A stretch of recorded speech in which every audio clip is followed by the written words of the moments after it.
Welcome back, everyone. If this is your first time stopping into the channel, welcome to the channel.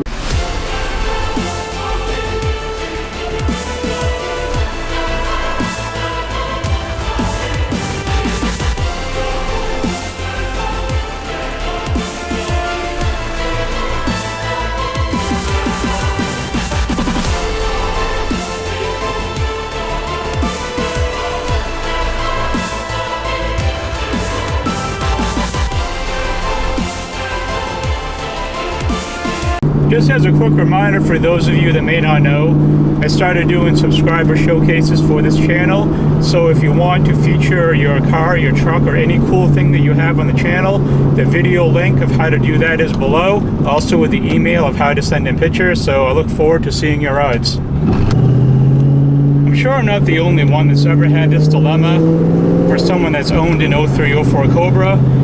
But being that I've come from both sides of it, from having the stock supercharger to go into an aftermarket one, I think I have a little bit more opinions and things to say on it than I originally did. I think most people that have 0304 Cobras either did not buy them stock or do not intend to keep them stock if they did buy it that way.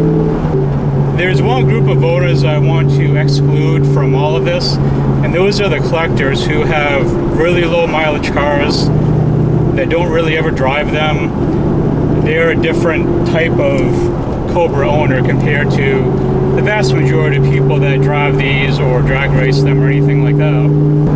When I first got this car in summer of 2020, the supercharger and the pulley was completely stock. It wasn't ported.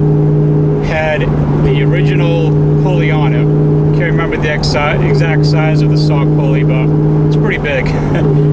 And while the car was fun, it definitely didn't make a lot of power all these years later compared to what it was back when these were brand new. By today's standards, it's fairly behind the times as far as performance goes. And pretty much everyone that has one of these cars knows the potential, what they can do with it, the power you can throw at it. It's just the decision of how much do you want to do, how far do you want to go. Is the stock supercharger being ported in a pulley enough? Do you want to reach that next level and see what it's really like? There's a lot of things that come into play with all of it. One of the first modifications that I did to mine was that I swapped out the stock supercharger pulley for a 2.6 billet flow pulley. And with that combination with the stock Eden supercharger, non-ported, that's what I mean by stock, and exhaust mods and JLT intake, I put down 480. And that's a really good number to be at for the street. It was really fun.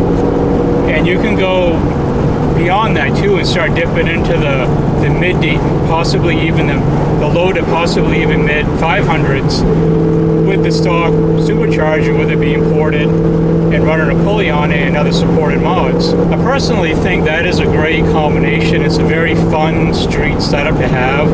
It's a lot of power. Having anything 500 at the wheels and above on the street it's impressive, and it's nice to have that.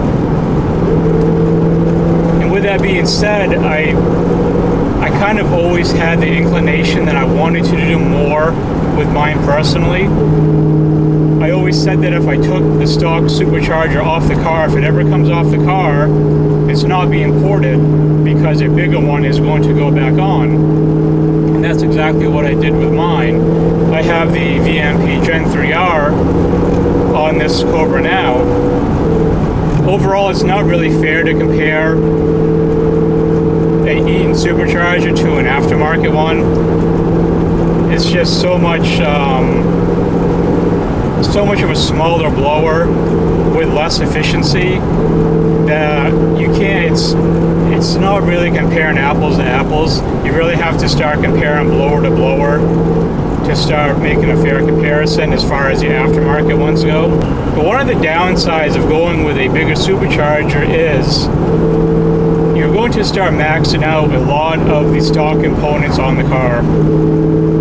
When I had the pulley already on the Eaton supercharger. Like I said, I was at 480 at the wheels, and I was maxed out on my injectors, and maxed out on my fuel pump. And if I already didn't have a mass air meter on there that was upgraded, that probably would have been pretty close to being tapped out as well.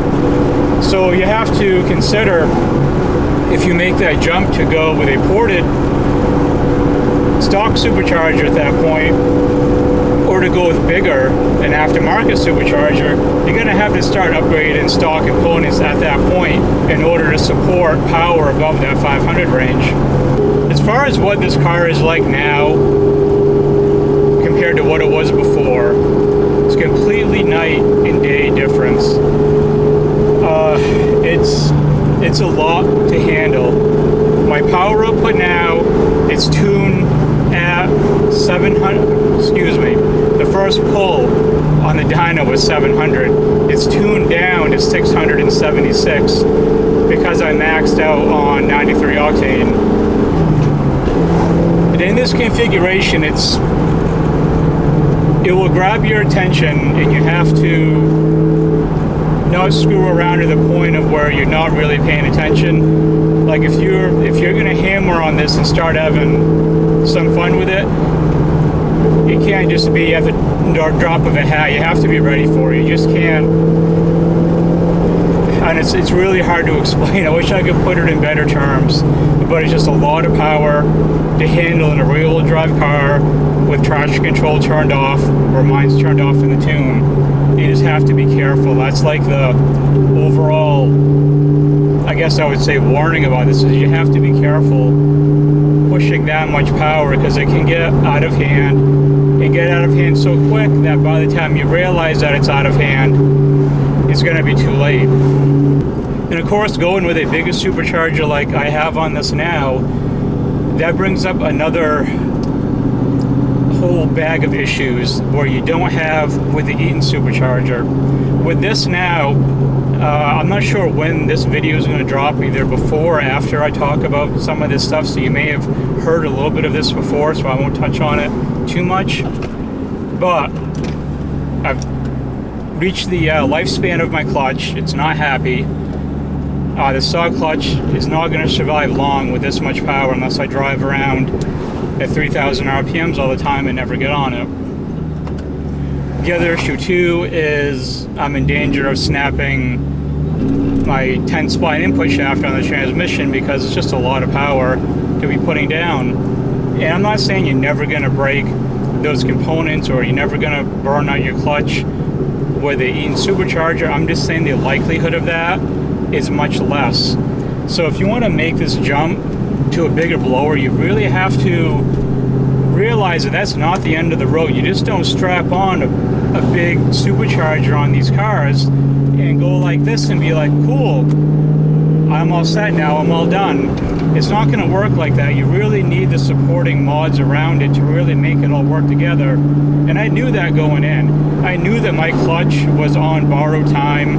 I knew that my input shaft was probably, it wasn't good to keep it at the 10 spline. I really need to go to a 26.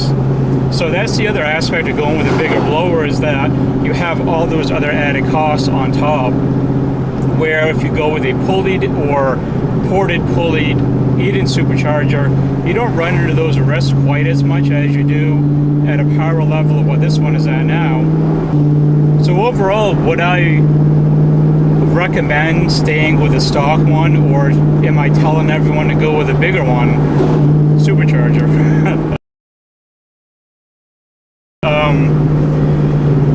It depends on what kind of car you want.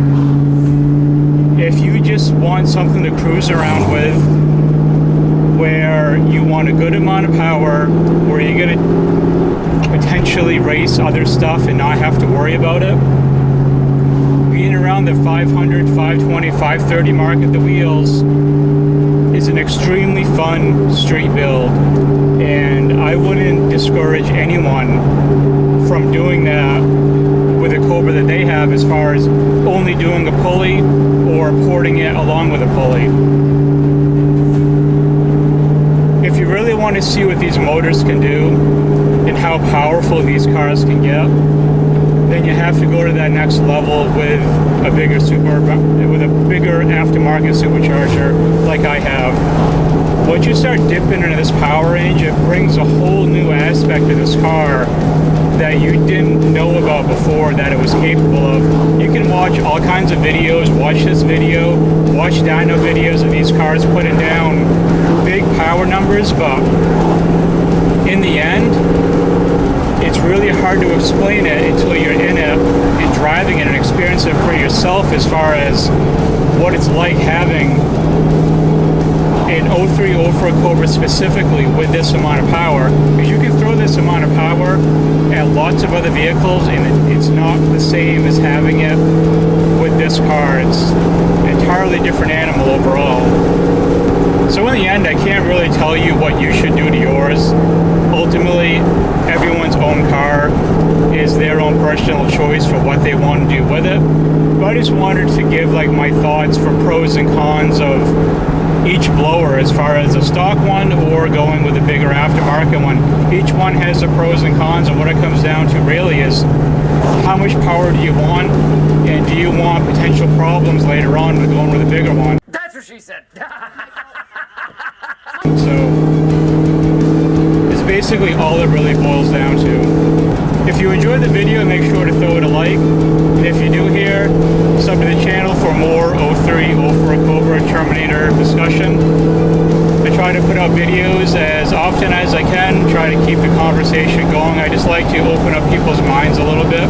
With being such an older platform with these cars, it's nice to still be able to talk and have discussions about these cars, you know, almost 20 years later. With that being said, I appreciate everyone that stayed around to the end of the video. If you're new here, make sure to sub. Like if you did like it, of course. Thank you for watching.